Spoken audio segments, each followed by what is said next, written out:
$5 billion বাণিজ্য ঘাটতির জন্য ৩৫% মার্কিন শুল্ক আরোপ অযৌক্তিক বললেন অর্থ উপদেষ্টা। ইউএসটিআর এর সঙ্গে বৈঠকে ইতিবাচক ফল আসা প্রেস সচিবের। উত্তরের জনপদ ঘুরে কুষ্টিয়া থেকে মেহেরপুরের পথে জুলাই পদযাত্রা। ভারতের আগ্রাসনের বিরুদ্ধে আবরার ফাহাদের দেখানো পথে এনসিপি, কবর জিয়ারত করে নাহিদ ইসলাম। বিতর্কিত ৩ নির্বাচনকে বৈধতা দেয়া বিদেশি পর্যবেক্ষকরা আগামীতে দায়িত্ব পাবেন না, সাফ জানালেন সিইসি। সুষ্ঠু ও গ্রহণযোগ্য ভোটের প্রস্তুতি নিচ্ছে কমিশন।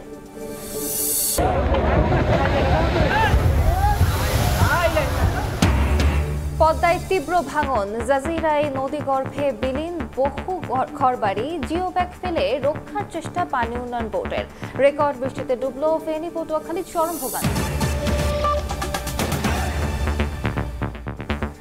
সময় সংবাদের সঙ্গে আছি আমি আলিশা ইসলাম। পাল্টা শুল্ক ঠেকাতে ট্রাম্প প্রশাসনের সঙ্গে চলমান আলোচনার মধ্যেই বাংলাদেশি পণ্যের ওপর ৩৫% ট্যারিফ নির্ধারণের ঘোষণা দিলেন মার্কিন প্রেসিডেন্ট। এ নিয়ে প্রধান উপদেষ্টাকে লেখা চিঠি ট্রুথ সোশ্যালে পোস্ট করেছেন ডোনাল্ড ট্রাম্প। এতে বলা হয়েছে, বাণিজ্য ঘাটতি পূরণে যথেষ্ট না হলেও অসামঞ্জস্যতা দূর করতে এই হার নির্ধারণ করা হয়েছে, যা কার্যকর হবে ১ আগস্ট থেকে। ট্রাম্প প্রশাসনের পাল্টা শুল্ক নিয়ে আলোচনার জন্য এরই মধ্যে যুক্তরাষ্ট্রে অবস্থান করছে বাণিজ্য উপদেষ্টা সহ বাংলাদেশের একটি প্রতিনিধি দল। এরই মধ্যে বাংলাদেশি পণ্যের উপর পারস্পরিক শুল্ক ৩৫% নির্ধারণের ঘোষণা দিলেন মার্কিন প্রেসিডেন্ট। সোমবার রাতে ট্রুথ সোশ্যালে বাংলাদেশ সহ বিভিন্ন দেশের সরকার প্রধানদের উদ্দেশ্যে শুল্ক সংক্রান্ত চিঠি পোস্ট করেছেন তিনি। প্রধান উপদেষ্টা অধ্যাপক মোহাম্মদ ইউনূসকে উদ্দেশ্য করে লেখা চিঠিতে ট্রাম্প উল্লেখ করেছেন, উল্লেখযোগ্য বাণিজ্য ঘাটতি থাকা সত্ত্বেও যুক্তরাষ্ট্র বাংলাদেশের সঙ্গে সহযোগিতার সম্পর্ক চালিয়ে যাওয়ার সিদ্ধান্ত নিয়েছে। এই দীর্ঘমেয়াদী ও স্থায়ী বাণিজ্য ঘাটতি বাংলাদেশের ট্যারিফ ও নন ট্যারিফ নীতিমালার ফল উল্লেখ করে চিঠিতে বলা হয়েছে, আগামী ১ আগস্ট থেকে যুক্তরাষ্ট্রের বাজারে রপ্তানি করা বাংলাদেশি পণ্যের ওপর ৩৫% শুল্ক কার্যকর হবে। বাণিজ্য প্রতিবন্ধকতার কারণে সৃষ্ট অসামঞ্জস্যতা দূর করতে যুক্তরাষ্ট্র চেষ্টা করছে বলেও চিঠিতে উল্লেখ করা হয়েছে। ট্রাম্প লিখেছেন, বাংলাদেশি কোম্পানিগুলো যদি যুক্তরাষ্ট্রের অভ্যন্তরে উৎপাদন করে তাহলে কোনো শুল্ক প্রযোজ্য হবে না। এক্ষেত্রে কোনো কোম্পানি উৎপাদন শুরু করতে চেয়ে আবেদন করলে তা কয়েক সপ্তাহের মধ্যে অনুমোদন দেয়া হবে। গত ৩ এপ্রিল বিশ্বের বিভিন্ন দেশের উপর পারস্পরিক শুল্ক আরোপ করেছিলেন ট্রাম্প। সে সময় বাংলাদেশি পণ্যের উপর ৩৭% শুল্ক আরোপ করা হয়। ট্রাম্প জানান, বাংলাদেশ ছাড়াও মালয়েশিয়া, জাপান ও দক্ষিণ কোরিয়ার পণ্যে ২৫, দক্ষিণ আফ্রিকা ও কাজাখস্তানে ৩০ এবং ২০% পর্যন্ত শুল্ক বসছে ১ আগস্ট থেকে। এসব দেশের সরকার প্রধানদের উদ্দেশ্যে লেখা চিঠিতে উল্লেখ করা হয়েছে, কেউ যদি পাল্টা শুল্ক আরোপ করে তবে যুক্তরাষ্ট্র সমপরিমাণ শুল্ক বাড়াবে। হোয়াইট হাউসের মুখপাত্র এক বিবৃতিতে জানিয়েছেন, এটাই শেষ নয়, খুব শিগগিরই নতুন করে আরো ১২টি দেশের উপর শুল্ক আরোপের ঘোষণা আসছে। নাদিম মারজান, সময় সংবাদ। বাংলাদেশি পণ্যে ৩৫% মার্কিন শুল্ক কার্যকর হলে চাপে পড়বে রফতানি খাত। প্রতিযোগিতায় টিকতে না পেরে যুক্তরাষ্ট্রের বাজার থেকে ছিটকে পড়ার শঙ্কার কথা জানান সিপিডির সম্মানীয় ফেলো ডক্টর মোস্তাফিজুর রহমান। তবে অর্থ উপদেষ্টা ডক্টর সালেউদ্দিন আহমেদ বলছেন, ৫ বিলিয়ন বাণিজ্য ঘাটতির জন্য চড়া শুল্ক আরোপ অযৌক্তিক। আর প্রধান উপদেষ্টার প্রেস সচিব শফিকুল আলম জানান, শুল্ক ইস্যুতে এখনও দেন দরবার চালিয়ে যাচ্ছে বাংলাদেশ। ১০ ও ১১ জুলাই মার্কিন বাণিজ্য প্রতিনিধিদের সঙ্গে বাণিজ্য উপদেষ্টার বৈঠকে মিলতে পারে ইতিবাচক ফল। চলতি বছর এপ্রিলে দেশে দেশে পাল্টা শুল্ক আরোপ ঘোষণা করেন মার্কিন প্রেসিডেন্ট ডোনাল্ড ট্রাম্প। সে সময় বাংলাদেশি পণ্যের ওপর ৩৭% ট্যারিফ আরোপ করা হয়। তৈরি পোশাক রপ্তানি নিয়ে তৈরি হয় শঙ্কা। এর পরপরই প্রধান উপদেষ্টা ডক্টর মোহাম্মদ ইউনূস নতুন শুল্ক নীতি ৩ মাসের জন্য স্থগিত করতে চিঠি লেখেন ডোনাল্ড ট্রাম্পকে। এতে সাড়াও মেলে। দর কষাকষি শুরু করে বাংলাদেশ। যুক্তরাষ্ট্র থেকে আমদানি করা প্রায় সকল পণ্যের উপর শুল্ক কমানো সহ দেশে মার্কিন বিনিয়োগ ও তাদের বাণিজ্য সহায়ক পরিবেশ তৈরিতে সহায়তার আশ্বাস দেয় সরকার। এত কিছুর পরও বাংলাদেশি পণ্যে প্রচলিত ১৫% শুল্কের উপর বাড়তি আরও ৩৫% ট্যারিফ দিয়েছে ট্রাম্প প্রশাসন, যা কার্যকর হবে ১ আগস্ট থেকে। এমন বাস্তবতায় গবেষণা প্রতিষ্ঠান সিপিডির সম্মানীয় ফেলো অধ্যাপক ডক্টর মুস্তাফিজুর রহমান বলছেন, নতুন শুল্ক নীতি কার্যকর হলে প্রতিযোগিতায় টিকতে না পেরে মার্কিন বাজার থেকে ছিটকে পড়তে পারে বাংলাদেশ। আমাদের রপ্তানিকারকদের প্রতিযোগিতা সক্ষমতার উপর মারাত্মক একটা নেতিবাচক প্রভাব ফেলবে এবং আমার মনে হয় যে বাজারটা আস্তে আস্তে ভিয়েতনামের কাছে চলে যাবে। আমরা জানি চীনের কাছেও যাবে। তবে অর্থ উপদেষ্টা বলছেন, যুক্তরাষ্ট্রের সঙ্গে বাংলাদেশের বাণিজ্য ঘাটতি $5 বিলিয়ন, তাই 35% শুল্ক আরোপ যৌক্তিক নয়। আমাদের ডেফিসিট মাত্র $5 বিলিয়ন, ভিয়েতনামের 125 বিলিয়ন। ওখানে কিন্তু ওরা মোটামুটি কনসেশন দিতে ওদের রাজি হয়েছে, কিন্তু আমাদের এত কম ডেফিসিট, আমরা চেষ্টা করছি যে আমাদের এত কম ডেফিসিটে এত শুল্ক দেওয়ার তো কোনো জাস্টিফিকেশন থাকে না। প্রধান উপদেষ্টার প্রেস সচিব শফিকুল আলম সময় সংবাদকে দেয়া সাক্ষাৎকারে জানান, মার্কিন বাণিজ্য প্রতিনিধিদের সঙ্গে বাণিজ্য উপদেষ্টার বৈঠকে মিলতে পারে ইতিবাচক ফল, আর ট্যারিফ অপরিবর্তিত থাকলে আছে বিকল্প পরিকল্পনাও।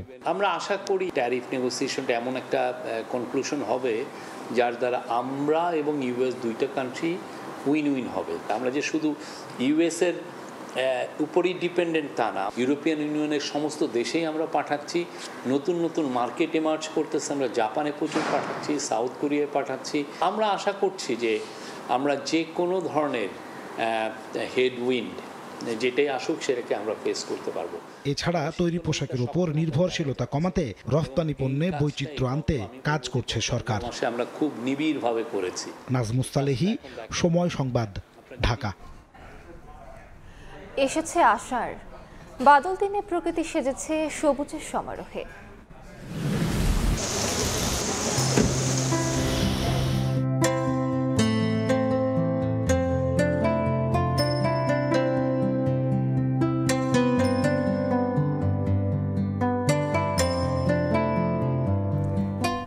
বর্ষার কাজল কালো রূপ নিয়ে প্রতিবেদন থাকছে সংবাদের শেষাংশে।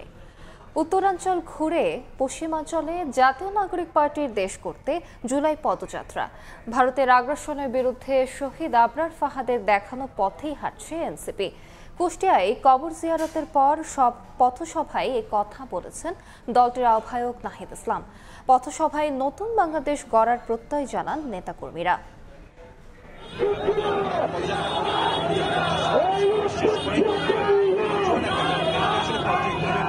বৃষ্টি উপেক্ষা করে কুষ্টিয়ার 5 রাস্তা মোড়ে পথসভায় হাজারো জনতা।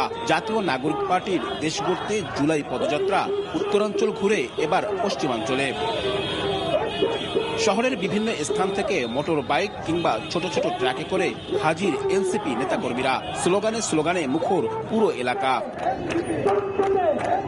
দলটির আহ্বায়ক নাহিদ ইসলাম বলেন, কুষ্টিয়ার সন্তান শহীদ আবরার ফাহাদ ভারতীয় আগ্রাসন বিরোধী যে পথ দেখিয়েছে, এনসিপি সে পথেই রাজনীতি করছে। পথসভায় নতুন বাংলাদেশ গড়ার প্রত্যয় নেতাদের। আধিপত্যবাদ এবং আগ্রাসন বিরোধী রাজনীতির আশা আকাঙ্ক্ষা, সেই আশা আকাঙ্ক্ষাকে ধারণ করে আমরা এগিয়ে যাব।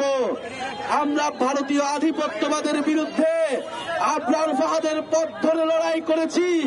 আবার যদি কোন রাজনৈতিক দল, কোন রাজনৈতিক পক্ষ সেই আধিপত্যবাদের গোলাম হতে চায়, আমরা তার বিরুদ্ধেও দাঁড়াবো। আমাদের আগামী দিনে বাংলাদেশ স্বাধীনভাবে, সার্বভৌমভাবে, মর্যাদার সহিত আমরা দাঁড়াবো। আমরা আমাদের রাজনীতি, আমাদের রাষ্ট্র বিনির্মাণ করব।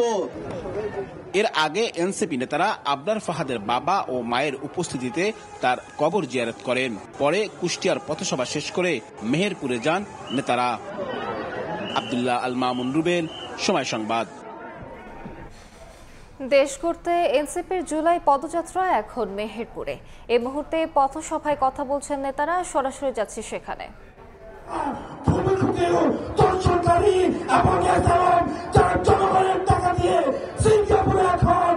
আমাদের জীবনযাপন করছে। প্রিয় ধাননিবাসী, আমাদের এই তরুণ প্রজন্ম, আমরা তরুণ প্রজন্ম, আমরা সত্য বলতে ভয় পাই না। কারণ আমাদের কোন ব্যবসা নাই, যে ব্যবসাটা আমাদের হচ্ছে কোন ব্যবসায়িক কোন যারা অলিগার্ক শ্রেণী আছে তাদের কাছে আমরা বন্ধক দিয়ে রেখেছি। আমরা তরুণ প্রজন্ম আমরা বিশ্বাস করি হয় সাদা না হয় কালো, সাদা এবং কালোর মাঝে কিছু নয়, যেটাকে আমাদের আগের প্রজন্ম রাজনীতি বলে জানে।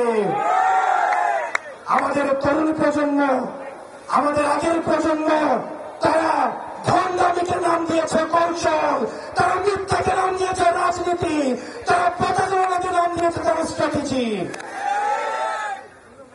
এই তরুণ প্রজন্ম, স্কুল কলেজের যারা আছেন, আমাদের বোনেরা, আমাদের মাদ্রাসা পড়ুয়া ভাইরা, পরবর্তী বাংলাদেশটা আমাদেরকে করতে হবে, আমাদেরকে করতে হবে।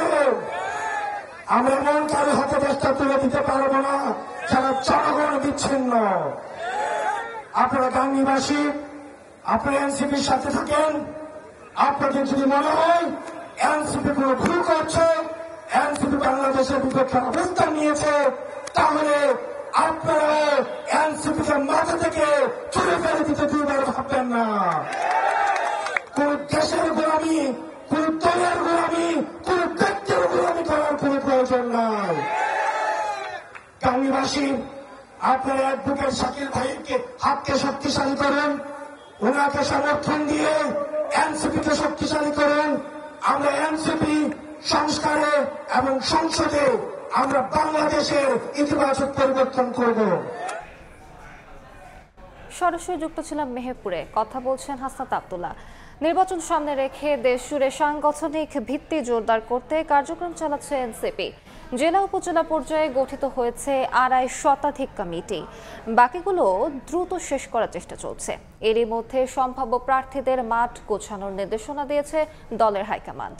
সদস্য সচিব আক্তার হোসেন বলছেন, সাধারণ মানুষের মধ্যে আবেদন বাড়ছে এনসিপির, তবে সংস্কার বিচার ছাড়া নির্বাচন হলে অংশগ্রহণ নিয়ে দ্বিধা রয়েছে।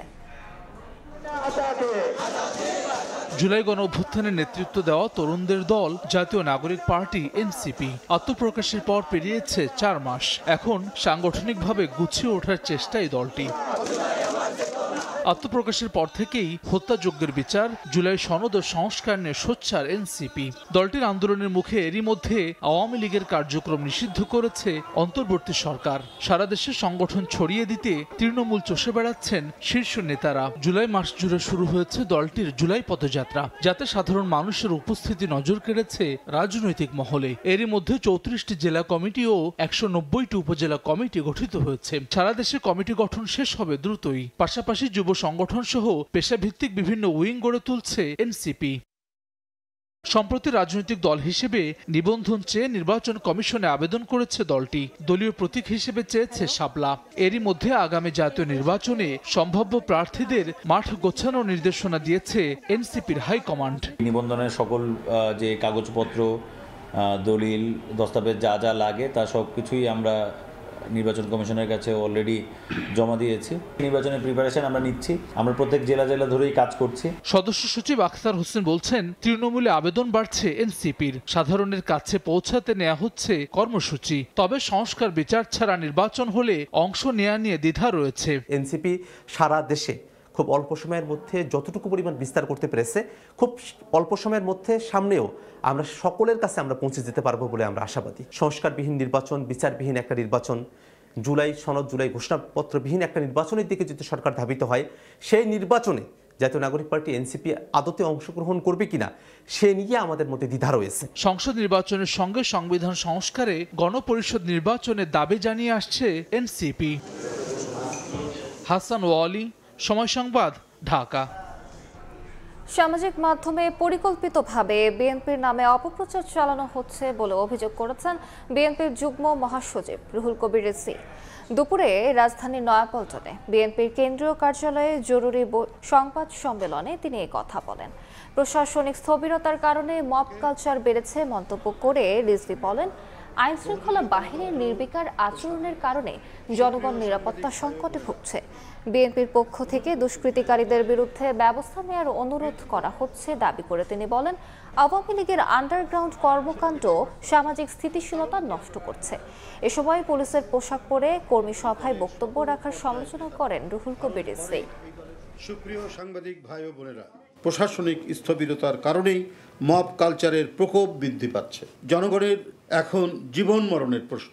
অত্যন্ত পরিকল্পিতভাবে প্রযুক্তি ব্যবহার করে স্বার্থান্বেষী মহল বিএনপির নামে সামাজিক যোগাযোগ মাধ্যমে নানা অপপ্রচার চালাচ্ছে। শেখ হাসিনার আমলে অদ্ভুত উন্নয়নের বয়ানের মতো এখন নির্বাচন পেছানো নিয়ে নানা ধরনের বয়ান দেয়া হচ্ছে। আওয়ামী আমলের কালো টাকা ও তাদের দোসরদের আন্ডারগ্রাউন্ড তৎপরতার কারণে দুষ্কৃতিকারীরা আশকারা পাচ্ছে।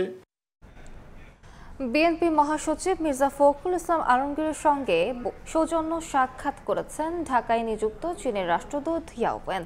সকালে গুলশানে বিএনপি চেয়ারপারসনের কার্যালয়ে সদ্য চীন সফর থেকে ফেরা প্রতিনিধি দলের সঙ্গে দ্বিপাক্ষিক স্বার্থ সংশ্লিষ্ট বিষয়ে আলোচনা হয়। মহাসচিব ছাড়াও উপস্থিত ছিলেন মির্জা আব্বাস, মঈন খান ও সেলিমা রহমান।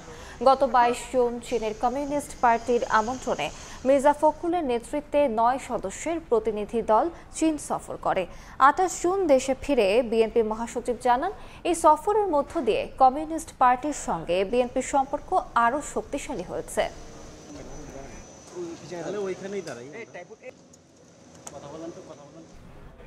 সুষ্ঠু ও গ্রহণযোগ্য ভোটের প্রস্তুতি চলছে বলে জানিয়েছেন প্রধান নির্বাচন কমিশনার। রাতের ভোটের অপবাদ খোঁচাতে চাই উল্লেখ করে তিনি বলেন, নির্বাচনের সঙ্গে জড়িতদের ভাবমূর্তি ফিরিয়ে আনতে সুষ্ঠু এবং নিরপেক্ষ ভোটের বিকল্প নেই। এছাড়া বিতর্কিত 3 নির্বাচনকে বৈধতা দেয়া বিদেশি পর্যবেক্ষকরা আগামীতে দায়িত্ব পাবেন না বলেও জানান সিইসি। মঙ্গলবার নির্বাচন ভবনে আরএফইডির ফল উৎসবে যোগ দেন প্রধান নির্বাচন কমিশনার সহ আরও 3 কমিশনার। অনুষ্ঠানের প্রধান অতিথির বক্তব্যে আক্ষেপের সঙ্গে সিএসি জানান, রাতের ভোটের অপবাদ গায়ে মাখাতে নারাজ তিনি। আর এই অপবাদ ঘুচাতে সুষ্ঠু এবং গ্রহণযোগ্য ভোটের বিকল্প নেই বলে মনে করেন সিএসি। যখন মানুষ সমালোচনা করে যে রাতে ভোট করেছে এবং জালিয়াতি করেছে এরকম যখন বলে, আমি খুব মনে কষ্ট পাই যে এই অপবাদ সবাইকে নিতে হচ্ছে কেন? ভোটের সাথে সম্পৃক্ত যারা থাকবেন তাদের কাছে আমার একটা আবেদন থাকবে আপনাদের মাধ্যমে। আমরা সবাই মিলে কিন্তু 91 সালে একটা অত্যন্ত সুষ্ঠু নির্বাচন উপহার দিয়েছি জাতিকে, 96 সালে দিয়েছি, 2001-এ দিয়েছি, এখন কেন পারবো না? আমাদেরকে পারতেই হবে। জনগণের ভোটাধিকার ফিরিয়ে দিতে কমিশন কাজ করছে বলেও জানান তিনি। Seriously working with their aim, এবং তারা প্রিপারেশন নিচ্ছে যাতে একটা সুষ্ঠু নির্বাচন এবং ফেয়ার একটা নির্বাচন এবং অ্যাকসেপ্টেবল একটা নির্বাচন, ক্রেডিবল একটা নির্বাচন যাতে আমরা দিতে পারি, উপহার দিতে পারি। সেই এর আগে সকালে নির্বাচন ভবনের প্রধান নির্বাচন কমিশনারের সঙ্গে বৈঠক করেন বাংলাদেশে নিযুক্ত কানাডার হাই কমিশনার অজিত সিং। বৈঠক শেষে সিএসি জানান, সুষ্ঠু নির্বাচন আয়োজনে কমিশনের প্রস্তুতি নিয়ে সন্তুষ্ট কানাডা।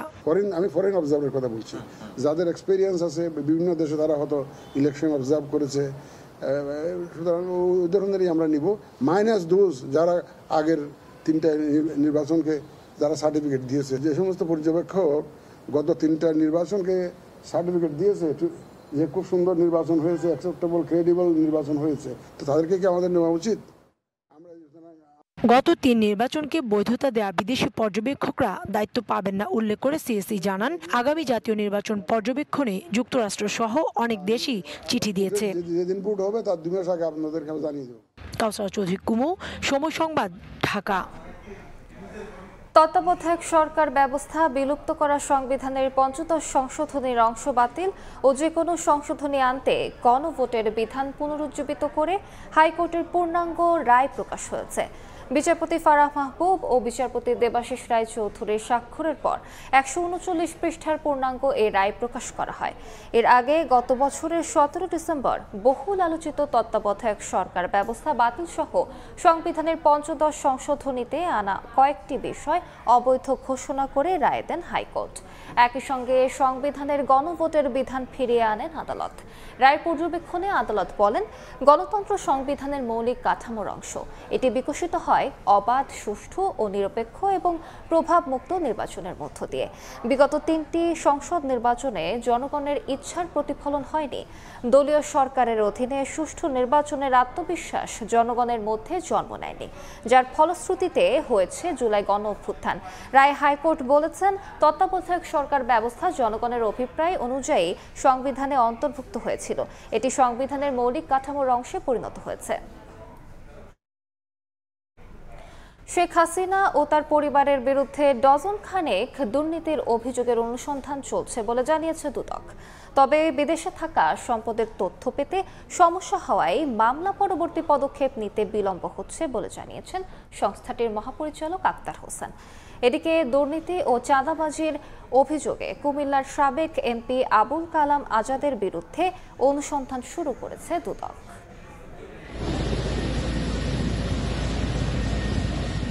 জুলাই আগস্টের গণঅভ্যুত্থানে শেখ হাসিনা দেশ ছেড়ে পালানোর পর থেকে একে একে দুর্নীতি ফিরিস্তি জমা হতে থাকে দুদকে। এর মধ্যে পূর্বাঞ্চলে পুলাট জালিয়াতির মামলার চার্জশিট ছাড়া অধিকাংশ অনুসন্ধান এখনও আলোর মুখ দেখেনি। দুদকে চলমান অনুসন্ধানগুলোর মধ্যে রয়েছে রূপপুর পারমাণবিক বিদ্যুৎ প্রকল্প, বিমানবন্দর উন্নয়নে দুর্নীতি, সূচনা ফাউন্ডেশন ও সিআরআই এর দুর্নীতি সহ শেখ হাসিনা পরিবারের বিরুদ্ধে অবৈধ সম্পদ অর্জনের অভিযোগ। দুদক মহাপরিচালক জানালেন, সবগুলো অনুসন্ধান শেষ করতে চেষ্টা চালিয়ে যাচ্ছেন তারা। তবে বিদেশে থাকা সম্পদের তথ্য পেতে সমস্যার কারণে অনুসন্ধানে ধীরগতি রয়েছে। যেসব ক্ষেত্রে দেশের বাইরে থেকে অনেক তথ্যাদি আমাদের সংগ্রহ করতে হয়, যেগুলিতে আমরা মিউচুয়াল লিগ্যাল অ্যাসিস্ট্যান্স রিকোয়েস্ট পাঠিয়েছি অনেক জায়গা থেকে, এখনও আমরা দালিলিক প্রমাণাদি সংগ্রহ করতে পারিনি বা আমাদের কাছে এখনও সেগুলো এসে পৌঁছায়নি। সেই কারণে কিছুটা সময় লাগছে এবং এটা পাওয়া সাপেক্ষে নিশ্চয়ই তারা তাদের প্রতিবেদন দাখিল করবেন। এদিন কুমিল্লা 4 আসনের সাবেক এমপি আবুল কালাম আজাদ ও হাই স্পিড গ্রুপের পরিচালক ইফতিকার আহমেদ মাসুদের বিরুদ্ধে অনুসন্ধান শুরু করে সংস্থাটি। সাবেক সংসদ সদস্য কুমিল্লা 4 এবং জনাব ইফতিখার আহমেদ মাসুদ, পরিচালক প্রশাসন, হাই স্পিড গ্রুপ অফ কোম্পানিজের বিরুদ্ধে অনিয়ম, দুর্নীতি, চাঁদাবাজি ও কমিশন বাণিজ্যের মাধ্যমে অবৈধ সম্পদ অর্জনের অভিযোগের বিষয়ে অনুসন্ধানের সিদ্ধান্ত গৃহীত হয়েছে। তাদের বিরুদ্ধে চাঁদাবাজি, কমিশন বাণিজ্য সহ দুর্নীতির বিস্তার অভিযোগ আনা হয়েছে।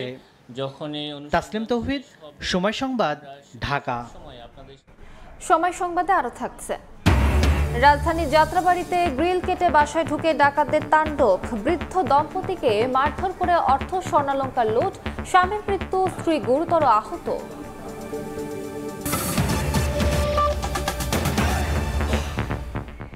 দেশে গত 24 ঘন্টায় ডেঙ্গু আক্রান্ত হয়ে 3 জনের মৃত্যু হয়েছে।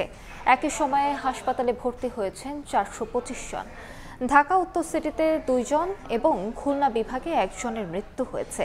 এ নিয়ে চলতি মৌসুমে ডেঙ্গুতে প্রাণ গেল 51 জনের। আক্রান্তের সংখ্যা ছাড়িয়েছে 13,000। মঙ্গলবার স্বাস্থ্য অধিদপ্তর সংবাদ বিজ্ঞপ্তিতে এ তথ্য জানায়। বিজ্ঞপ্তিতে আরও জানানো হয়, গত 24 ঘন্টায় সবচেয়ে বেশি ডেঙ্গু আক্রান্ত হয়েছে বরিশাল বিভাগে 120 জন। এছাড়া চট্টগ্রাম বিভাগে 98, ঢাকা বিভাগে 36, ঢাকা উত্তর সিটিতে 38, ঢাকা দক্ষিণে 55, খুলনা বিভাগে 18, ময়মনসিংহ বিভাগে 11 এবং রাজশাহী বিভাগে 48 জন হাসপাতালে ভর্তি হয়েছেন।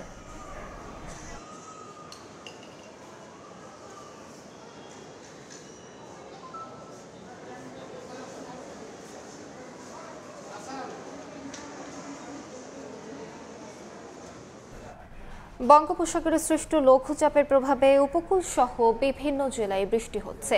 ফেনীতে রেকর্ড বৃষ্টিতে কোমর পানিতে তলিয়েছে রাস্তাঘাট, দোকানপাট ও বাড়িঘর।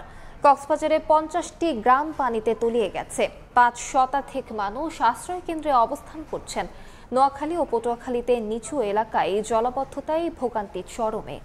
আবহাওয়া অফিস বলছে, আরও 2 দিন অব্যাহত থাকতে পারে বৃষ্টি। কোমর পানি পেরিয়ে গন্তব্যে ছুটছে মানুষ, পোহাতে হচ্ছে ভোগান্তি, তলিয়ে গেছে দোকানপাট ও বাসা বাড়িও।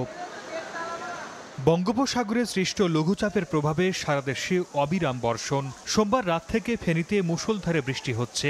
233 মিলিমিটার বৃষ্টি রেকর্ড করেছে আবহাওয়া অফিস, যা চলতি বছরে 24 ঘন্টায় সর্বোচ্চ।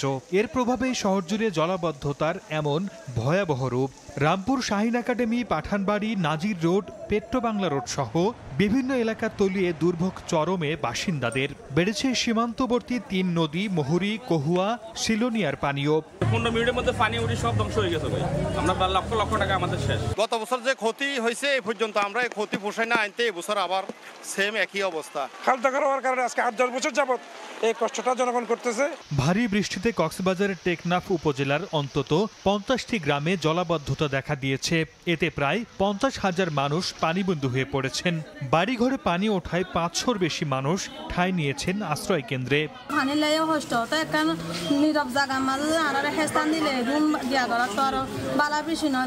সকল সিপিপি টিমগুলোকে অ্যাক্টিভেট করে পাহাড়গুলোতে বলেছি ঝুঁকিপূর্ণ যে পাহাড়ে বাসস্থানগুলো মানুষের বাসাবাড়ি আছে সেখান থেকে সরেছে নিকটবর্তী স্কুলগুলোতে আশ্রয় নেওয়ার জন্য। একদিনের বৃষ্টিতে নাকাল অবস্থা নোয়াখালীতেও। শহরের গুরুত্বপূর্ণ সড়ক, অফিস, আদালত, শিক্ষা প্রতিষ্ঠান ও আবাসিক এলাকায় পানি জমে দুর্ভোগে মানুষ। অবিরাম বৃষ্টিতে তলিয়ে যায় পটুয়াখালীর পৌর শহরের জুবিলি স্কুল রোড, মহিলা কলেজ রোড, পুরাতন হাসপাতাল রোড সহ বেশ কিছু নিচু এলাকা। জমে থাকা পানি প্রবেশ করে বসত ঘরে। এছাড়া ভোলা, বরগুনা সহ উপকূলীয় বিভিন্ন জেলায় থেমে থেমে কখনো হালকা আবার কখনো মাঝারি বৃষ্টি হচ্ছে। পরীক্ষা ছিল আজকে সকালবেলা, আমি স্কুলে যাওয়ার জন্য বাসা থেকে বের হয়েছি, কিন্তু দেখি অনেক পানি, এই জন্য আমি বাসায় স্কুলে যেতে পারিনি। লঘুচাপের প্রভাবে আরও 2 দিন উপকূল সহ দেশের বিভিন্ন এলাকায় বৃষ্টিপাতের পূর্বাভাস দিয়েছে আবহাওয়া অধিদপ্তর। 1 জুলাই থেকে যে বৃষ্টি, বর্ষাকালের বৃষ্টি, সেই বৃষ্টিটা কিন্তু অব্যাহত থাকবে। কখনো কখনো 2-1 দিন একটু থেমে যেতে পারে। আগামী 12 জুলাই থেকে ভারী বৃষ্টিপাতের পূর্বাভাস রয়েছে বলেও জানিয়েছে আবহাওয়া অফিস। সরদার মোহাম্মদ আরিফ, সময় সংবাদ।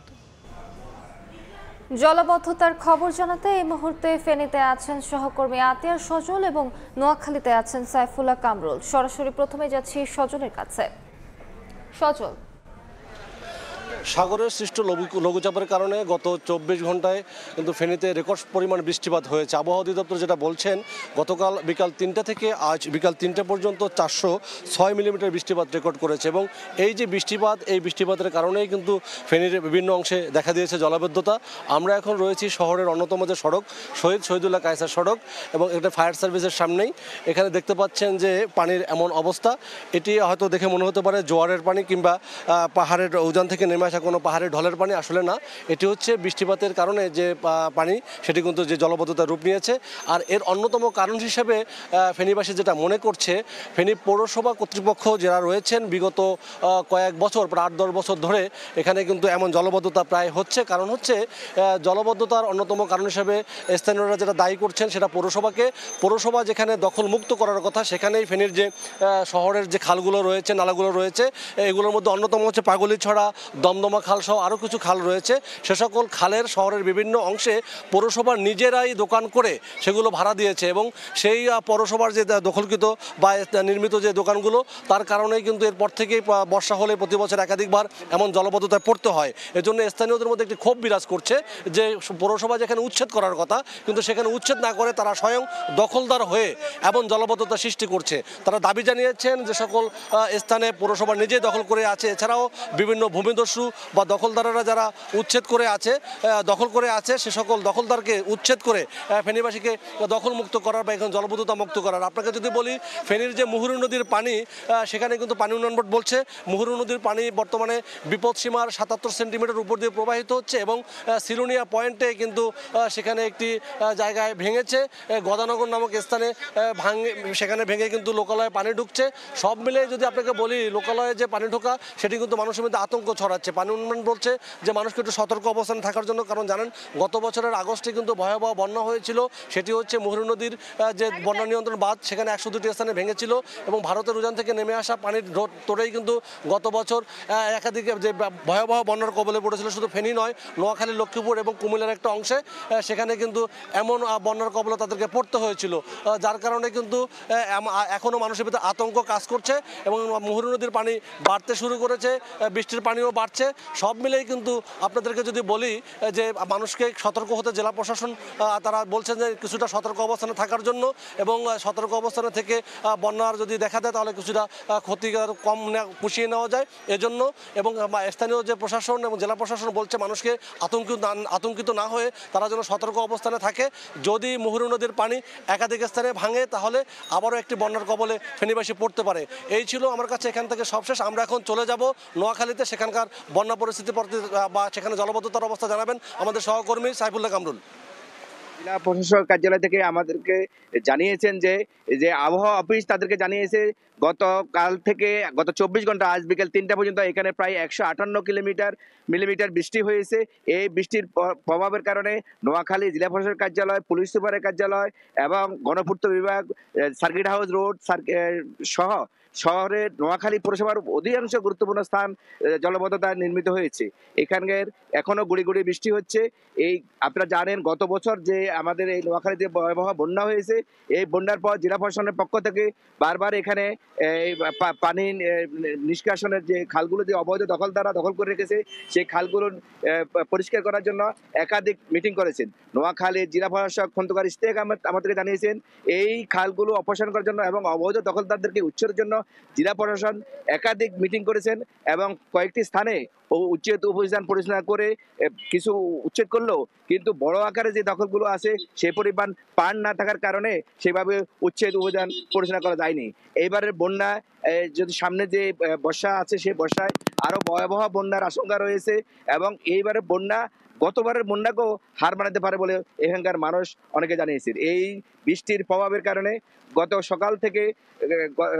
আজকে সকাল থেকে বিভিন্ন কর্মজীবী মানুষ এখানে অনেক সমস্যার সম্মুখীন হয়েছেন। তাছাড়া বিশেষ করে স্কুল কলেজের ছাত্রছাত্রীরা তাদের প্রতিষ্ঠানে তারা যেতে পারেনি। এই বন্যার কারণে পানির কারণে যে এখানকার মানুষ স্বাভাবিক অবস্থা খুবই ব্যাহত হচ্ছে। বিশেষ করে নোয়াখালী জেলা প্রশাসক কার্যালয়, সার্কিট হাউস রোড সহ এবং শহরের গুরুত্বপূর্ণ স্থানে অনেক পানি জমেছে। এই ছিল নোয়াখালী থেকে আমার কাছে আজ বন্যার সর্বশেষ তথ্য। সরাসরি যুক্ত ছিলাম ফেনী এবং নোয়াখালীতে। পদ্মা নদীতে আবারও শুরু হয়েছে ভাঙন। ইতোমধ্যে শরীয়তপুরের জাজিরায় নদী গর্ভে বিলীন হয়েছে ঘরবাড়ি, দোকানপাট। সব হারিয়ে অসহায় দিন কাটছে ক্ষতিগ্রস্তদের। এমন পরিস্থিতিতে জিও ব্যাগ ফেলে ভাঙন ঠেকানোর চেষ্টায় পানি উন্নয়ন বোর্ড। শরীয়তপুর থেকে বিএম ইসরাফিলের পাঠানো তথ্য ও ছবি নিয়ে রিপোর্ট। রুদ্ররূপে পদ্মা নদী, মুহূর্তেই বিলীন হচ্ছে সড়ক, বসতভিটা ও দোকানপাট। সোমবার বিকেল থেকেই হঠাৎই ভাঙন দেখা দেয় শরীয়তপুরের জাজিরা উপজেলার অসীমউদ্দিন মাদবরকান্দি গ্রামে। স্রোতের তোড়ে ভেঙে নদীগর্ভে বিলীন হয় ঘরবাড়ি, দোকানপাট সহ গাছপালাও। ভাঙন থেকে বাঁচতে অন্তত 40টি বসতঘর নিরাপদ দূরত্বে সরিয়ে নেন স্থানীয়রা। এরপরও আতঙ্ক কাটছে না তাদের। আমার ছেলে ছিল চাল নাই, এত পয়সা নাই, আমরা কত নিয়ে পড়লাম, আমাদের থাকার কোনো জায়গা নাই। আমরা কোনো রকম জীবন বাঁচাইতে পারতেছি না। আমরা দর্শকের কাছে সহযোগিতা চাই। ইতোমধ্যে ক্ষতিগ্রস্তদের মাঝে শুকনো খাবার, 2 বান্ডেল করে টিন ও নগদ টাকা প্রদান করেছে জেলা প্রশাসন। আর নদী পাড়ে বালু ভর্তি জিও ব্যাগ ফেলে ভাঙন ঠেকানোর চেষ্টা করছে পানি উন্নয়ন বোর্ড। স্থায়ী যে বেড়িবাঁধের যেটা দাবি, সেটা আমরা সেই প্রসেসে অলরেডি চলে গিয়েছি। এখানে একটা প্রকল্প হাতে নেওয়ার জন্য সেটা আমরা অলরেডি জরিপ করছি এবং সেটার ডিজাইন প্রক্রিয়াধীন আছে। গত 24 ঘন্টায় পদ্মা সেতু প্রকল্পের কনস্ট্রাকশন ইয়ার্ড রক্ষা বাঁধের 200 মিটার অংশ ভেঙে গেছে। আর 10টি ব্যবসা প্রতিষ্ঠান ও 15টি বসতবাড়ি বিলীন হয়েছে। সময় সংবাদ, শরীয়তপুর। কক্সবাজারের হিমছড়ি সৈকতে গোসলে নেমে চট্টগ্রাম বিশ্ববিদ্যালয়ের এক শিক্ষার্থীর মৃত্যু হয়েছে। এখনও নিখোঁজ রয়েছেন 2 শিক্ষার্থী। তাদের উদ্ধারে কাজ করছে fire service, coastguard, tourist police ও জেলা প্রশাসন। কক্সবাজারে ঘুরতে আসেন 5 বন্ধু। উঠেন মেরিন ড্রাইভের প্যাচার দ্বীপ সৈকতের একটি রিসোর্টে। মঙ্গলবার সকালে তারা হিমছড়ি সৈকতে যান। 2 জন বাঁধের উপর বসেছিলেন আর বাকি 3 জন সাগরে গোসল করতে নামেন। এ সময় ঢেউয়ের তোড়ে ভেসে যান তারা। ছবি তুলতে হাঁটু পানিতে নামছিল, হুট করে অনেক জোরে আর কি ঢেউ আসছিল। তারপরে ওদেরকে 3 জন 3 দিকে নিয়ে গেছে। স্থানীয় কয়েকজন ট্রাই করছে নেমে যে উঠানোর, কিন্তু ওনারাও আসলে যাইতে পারে না, স্রোত অনেক বেশি ছিল। খবর পেয়ে fire service, tourist police, coastguard ও লাইফগার্ড কর্মীরা সাদমান রহমান সাবাবের মরদেহ উদ্ধার করে। বাকি 2 জনকেও উদ্ধারে তৎপরতা চলছে। অ্যাসাইন করা যে বিচ সেই জায়গায় না নেমে তারা এই জায়গাটা আসলে অ্যাসাইন করা না, এটা রিস্কি জায়গায়, সেই জায়গায় তারা নেমেছে। হোটেলের গাফিলতি আছে কিনা, সে যদি গাফিলতি থাকে, পর্যটকদের প্রতি অসতর্কতাও থাকে, সেটাও আমরা খতিয়ে দেখবো এবং তাদের বিরুদ্ধে ব্যবস্থা নিব। এদিকে নিরাপত্তা রক্ষীর দাবি, সতর্ক করার পরও 3 জন সাগরে নামেন। জেলারা নাকি ওনাদেরকে মানা করছে, নিষেধ করছে যে আপনারা এই সাইডে যান না, এখন সাগরটা চালাছি। আর বাকি যে 2 জন এখন জীবিত আছে ওনারাও নিষেধ করছে যে আপনারা বিচে বেশি দূর যাই না, চলে আসেন, মানে অনেক রিকোয়েস্ট করে। কিন্তু ওনারা যখন সামনে দেখে যত ঢেউ আসে ওনারা তত ওইদিকে চলে গেছে। 5 বন্ধুই চট্টগ্রাম বিশ্ববিদ্যালয়ের 2023-24 সেশনের ডেভেলপমেন্ট স্টাডিজ বিভাগের শিক্ষার্থী। সুজাউদ্দিন রুবেল, সময় সংবাদ, কক্সবাজার। জঙ্গি সংশ্লিষ্টতার অভিযোগে মালয়েশিয়া থেকে ফেরত পাঠানো 4 জনকে 4 দিন করে রিমান্ড দিয়েছেন আদালত। রিমান্ড আবেদনে মামলার তদন্ত কর্মকর্তা জানান, জঙ্গি কর্মকাণ্ডে যুক্ত থাকার অভিযোগে আসামিদের বাংলাদেশে ফেরত পাঠায় মালয়েশিয়ার সরকার। অভিযোগের সত্যতা যাচাইয়ে 7 দিনের রিমান্ড আবেদন করা হয়। পরে উভয় পক্ষের যুক্তিতর্ক শেষে বিচারক বলেন, 2 দেশের সম্পর্ক বিবেচনায় অভিযোগের সুষ্ঠু তদন্ত প্রয়োজন। পরে রিমান্ড আবেদন মঞ্জুর করে এই আদেশ দেন ঢাকার সিএমএম আদালত।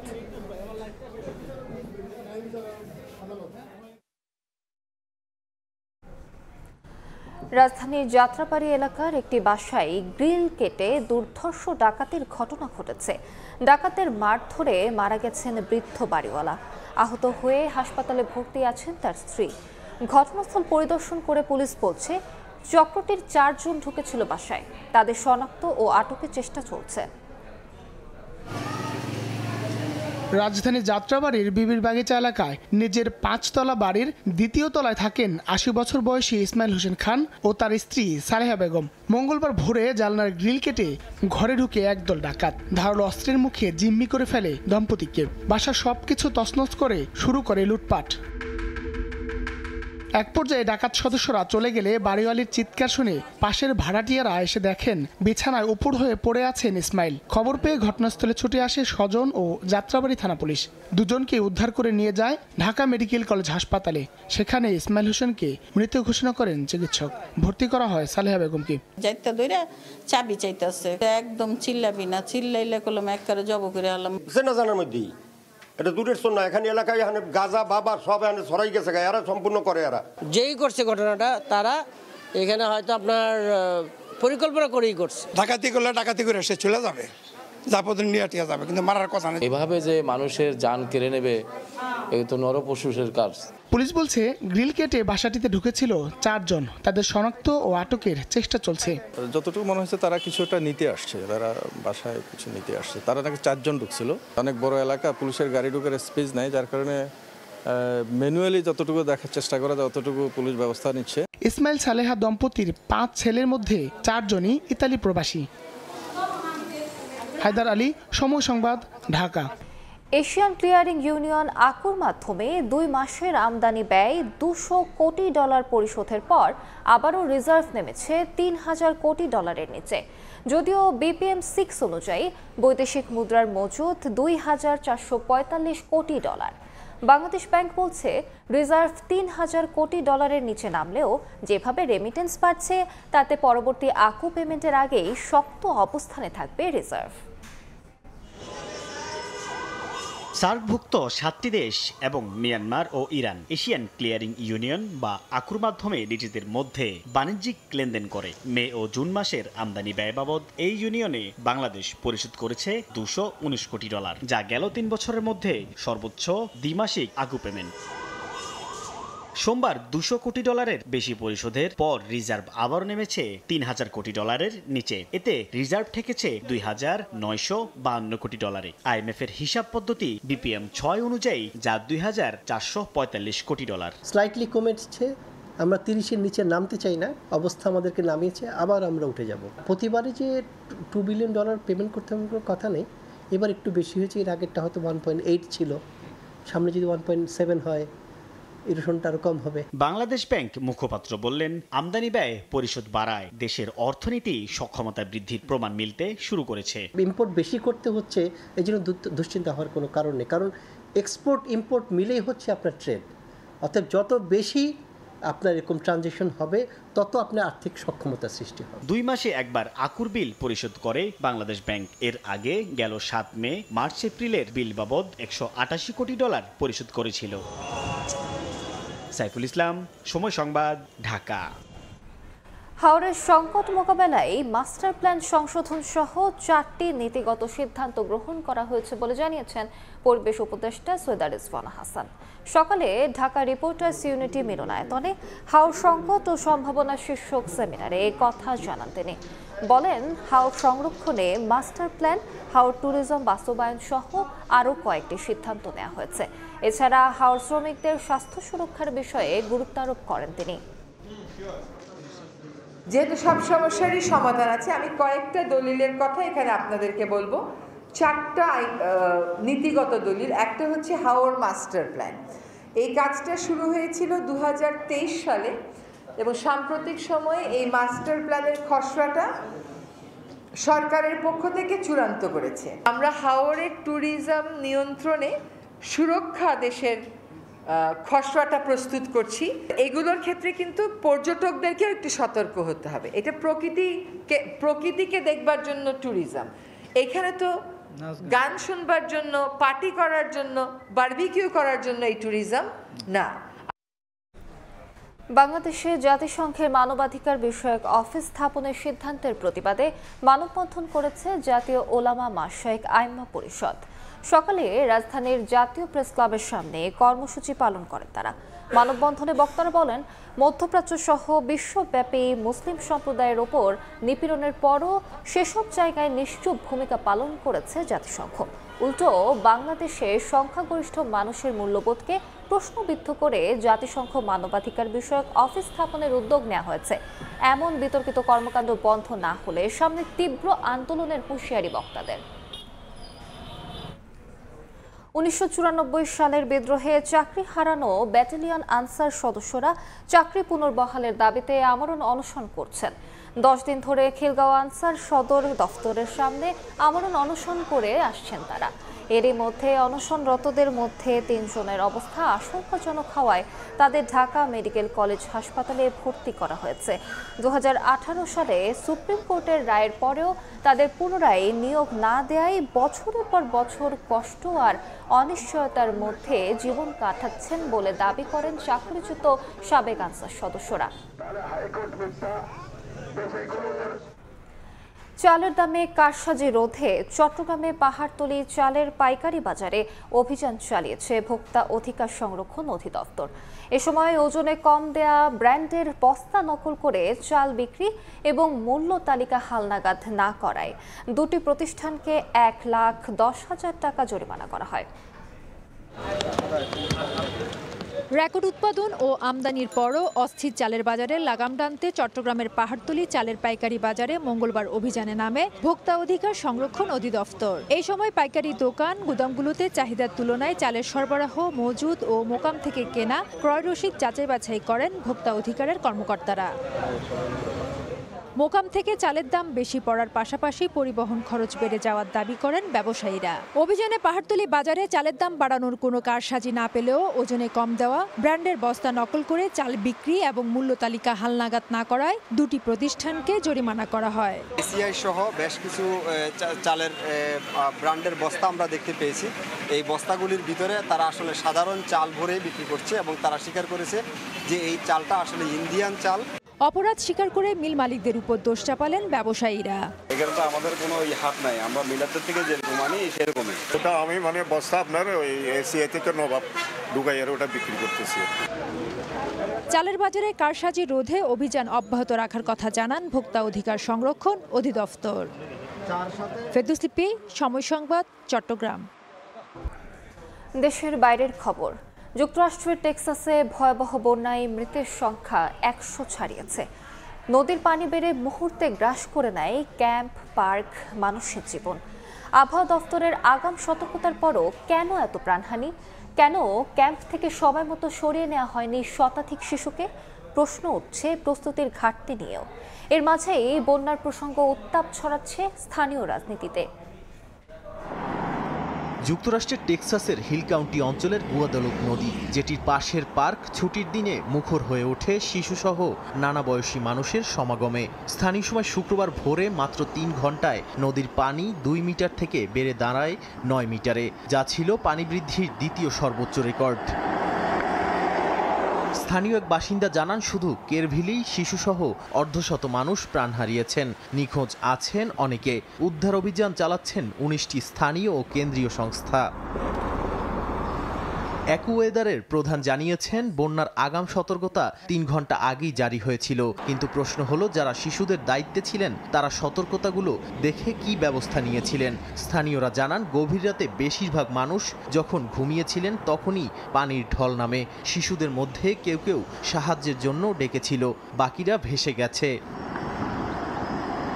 দুর্যোগের মাঝেই শুরু হয়েছে রাজনৈতিক দোষারোপ। হোয়াইট হাউসের মুখপাত্র ক্যারোলিন লেভিট বলেন, এই বন্যার জন্য প্রেসিডেন্ট ট্রাম্পকে দোষ দিয়ে বামপন্থীরা মিথ্যাচার করছে।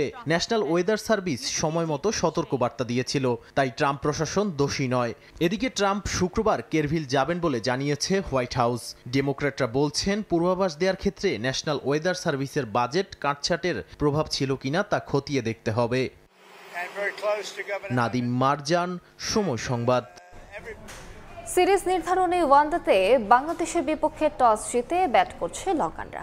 সবশেষ খবর পর্যন্ত স্বাগতিকদের সংগ্রহ 3 উইকেটে 190 রান। এই মুহূর্তে ক্যান্ডির পাল্লেকেলে ইন্টারন্যাশনাল স্টেডিয়ামে আছেন রিপোর্টার তারেক হাসান শিমুল। ম্যাচের সবশেষ খবর জানতে সরাসরি যাচ্ছি তার কাছে। পাল্লেকেলেতে চেস করাটা সবচেয়ে বড় ও সহজ কাজ, যেটা পরিসংখ্যান বলে। তবে কত বড় স্কোর চেস করা সহজ? এখন শ্রীলঙ্কা যেভাবে আসলে একটা পার্টনারশিপ গড়ে রান তুলছে, সেক্ষেত্রে 320 কিংবা 40 করে ফেলাটা খুব বেশি কঠিন হওয়ার কথা নয়। শ্রীলঙ্কার এখন পর্যন্ত আসলে যেমনটা দেখা যাচ্ছে, কুশল ম্যান্ডিস এবং কি আসালঙ্কা দুর্দান্তভাবে আসলে খেলে যাচ্ছেন, বাউন্ডারির উপর খেলছেন বলতে হয়। এই দুই ব্যাটার যদি আসলে কন্টিনিউ করে, সেক্ষেত্রে কিন্তু বাংলাদেশের জন্য বিপদই হবে। কারণ যেটা আসলে সহজ কাজ, সেটাই বড় কঠিন হয়ে দাঁড়াবে। কারণ এইখানে আবার একটা বিষয় রয়েছে, সন্ধ্যা বা ফ্লাড লাইটের আলোতে যখন খেলতে যাবে ডিউ ফ্যাক্টর থাকবে। যদিও বোলারদের জন্য কঠিন হয় জিনিসটা, ডিউ ফ্যাক্টরটা, তারপরেও বাংলাদেশের ব্যাটসম্যানরা তাদের যে ছন্দটা সেটা ধরে রাখতে পারে কিনা, সেটা হচ্ছে দেখার বিষয়। তবে এখন যে জিনিসটা গুরুত্বপূর্ণ দরকার, যে 3টা উইকেট বাংলাদেশ শুরুতে নিতে পেরেছে, সেই 3টা উইকেটের থ্রোতে আরও যদি এই পার্টনারশিপটা ভাঙা কিংবা মেন্ডিসকে আসলে তুলে নেওয়া, যিনি আসলে ভয়ঙ্কর হয়ে উঠেছেন। পাশাপাশি আসালঙ্কা আমরা দেখেছি প্রথম ম্যাচটা তিনি একাই বাংলাদেশের কাছ থেকে বের করে নেওয়ার কাজটা তিনি করেছেন একরকমভাবে। তো তাদের এই 2টা উইকেটকে যদি বাংলাদেশ তুলে নিতে পারে, তাহলে অনেকটা সহজ বাংলাদেশের পক্ষে চলে আসবে। তো আমার কাছে এই ছিল সবশেষ খবর ক্যান্ডি থেকে। সরাসরি যুক্ত ছিলাম পাল্লেকেলে ইন্টারন্যাশনাল স্টেডিয়ামে। আবার এসেছে আষাঢ়, মেঘের গর্জন, টিনের চালে অঝোর ধারায় বর্ষণ, সবই বাংলার বর্ষার চিরচেনা রূপ। বাদল দিনে প্রকৃতিও সেজেছে সবুজের সমারোহে, আর বর্ষার কাজল কালো রূপে রঙের ছোঁয়া আনে কদম ফুল। এবছর ঋতুর পালাবদলে বৃষ্টির দেখা মিলেছে ফাল্গুন চৈত্র থেকেই। মোহাম্মদ শাহিনের তোলা ছবিতে রৌনক নিয়ন্তার প্রতিবেদন।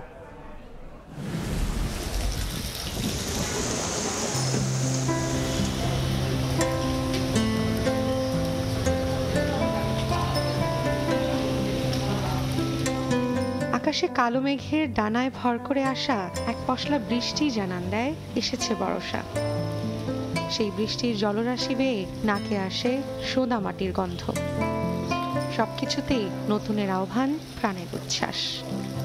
ষড়ঋতুর এই দেশে গ্রীষ্মের পরই বর্ষা আসে থই থই জলজোছনায় মাখামাখি হয়ে, কখনো রিমঝিম বৃষ্টি, কখনো বা মুষলধারে বর্ষণ। তবে এবছর বৃষ্টি শুরু হয়েছে বর্ষা ঋতু আসার আগেই। বৃষ্টির পরের যে প্রকৃতিটা, ওটা যে স্বচ্ছ মনে হয়, স্নিগ্ধ মনে হয়, সেটার জন্য বৃষ্টি ভালো লাগে, চোখে শান্তি শান্তি লাগে। আসলে বৃষ্টি নাই, তারপরও ভালো লাগছে। বর্ষাকালের এই আবহাওয়াটা খুবই সুন্দর। বাংলার বর্ষাকাল আষাঢ় ও শ্রাবণ মিলে বর্ষায় যেন প্রাণ ফিরে পায় সবুজ প্রকৃতি। বর্ষার মতো সুন্দর ঋতু আসলে একটাও না, একমাত্র বর্ষাতেই বাংলাদেশে অদ্ভুত সুন্দর একটা ফুল ফোটে, কদম ফুল। কবির কবিতা চিত্রকরের তুলি, প্রিয় কোনো গানের সুর ধরা দেয় বৃষ্টির ছবি হয়ে।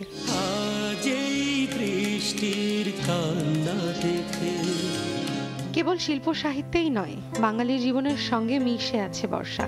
বৃষ্টি মানেই রাশি রাশি সুখ স্মৃতি, বৃষ্টি মানে অবসাদময় ক্লান্তি। বৃষ্টির অপেক্ষা করেই বের হয়েছি, যতক্ষণ পর্যন্ত বৃষ্টি না আসে আজকে না ভিজে বাসায় ফিরবো না। তবে জলবায়ু পরিবর্তনে বদলাচ্ছে বর্ষার চিত্র।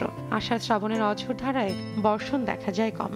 বর্ষার যে স্বতন্ত্র বৈশিষ্ট্য, সেই স্বতন্ত্র বৈশিষ্ট্যটাই এখন নেই। এখন মনেই হয় না বর্ষাকালে। এটা হয়তো বা জলবায়ু পরিবর্তন বা আবহাওয়ার পরিবর্তন আমরা যেটাকে বলি সেটাই কিন্তু হচ্ছে। অর্থাৎ এই স্বাভাবিক প্রক্রিয়া আসলে কিভাবে ফেরানো যায় বা আসা যায় সেটা নিয়ে আসলে কাজ করা উচিত।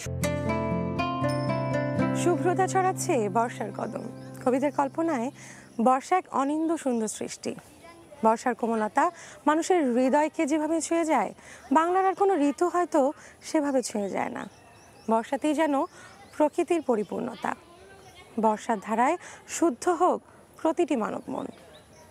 রৌনক নিয়ন্তা, সময় সংবাদ, ঢাকা।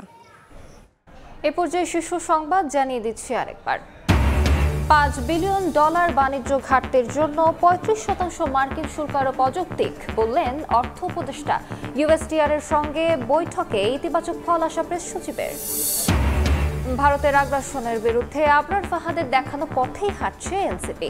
কুষ্টিয়ায় পদযাত্রায় নাহিদ ইসলাম। সংস্কার ও বিচার ছাড়া নির্বাচন নয়, মেহেরপুরে হাসনাত। বিতর্কিত 3 নির্বাচনকে বৈধতা দেয়া বিদেশি পর্যবেক্ষকরা আগামীতে দায়িত্ব পাবেন না, সাফ জানালেন সিএসি। সুষ্ঠু ও গ্রহণযোগ্য ভোটের প্রস্তুতি নিচ্ছে কমিশন।